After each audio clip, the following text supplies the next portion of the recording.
Scoot. Scoot. There we go.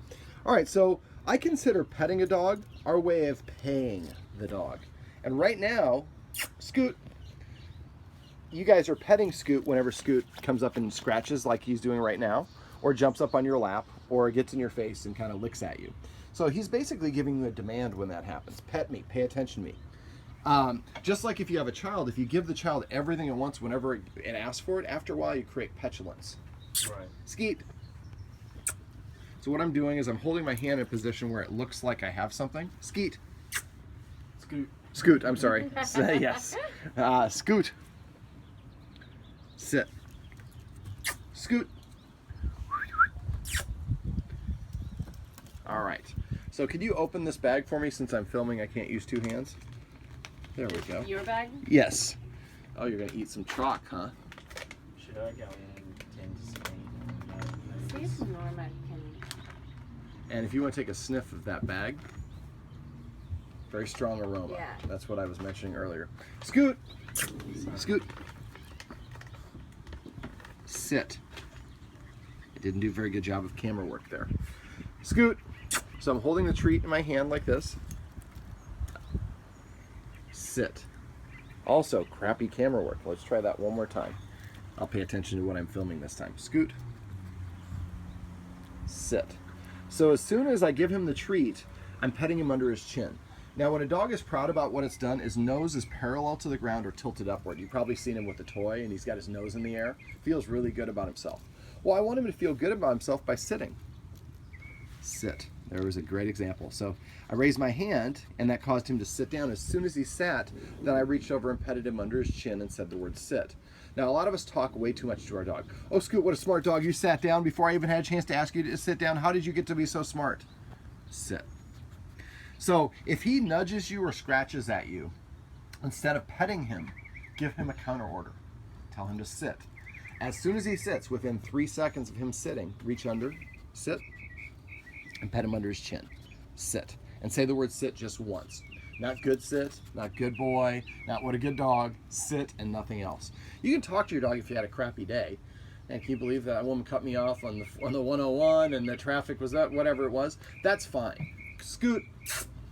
But if we want to assign a command word, Scoot. There we go.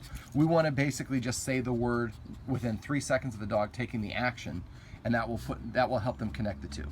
So I have a treat here. Sit. So as soon as he sits, I gave him the treat and I say the word sit as soon as it touches his lips.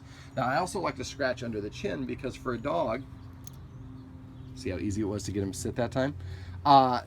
Association matters. So if I give him the treat and the same time I give him the treat, I tickle under his chin, after a while that becomes analogous.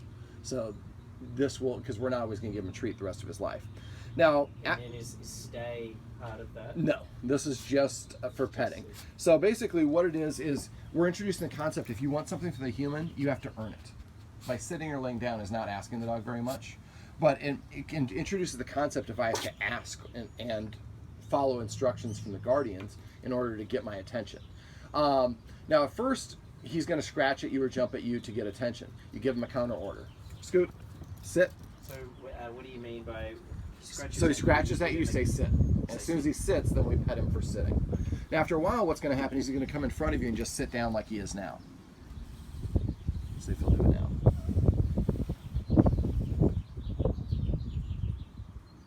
I'm cheating a little bit. There we go. Sit.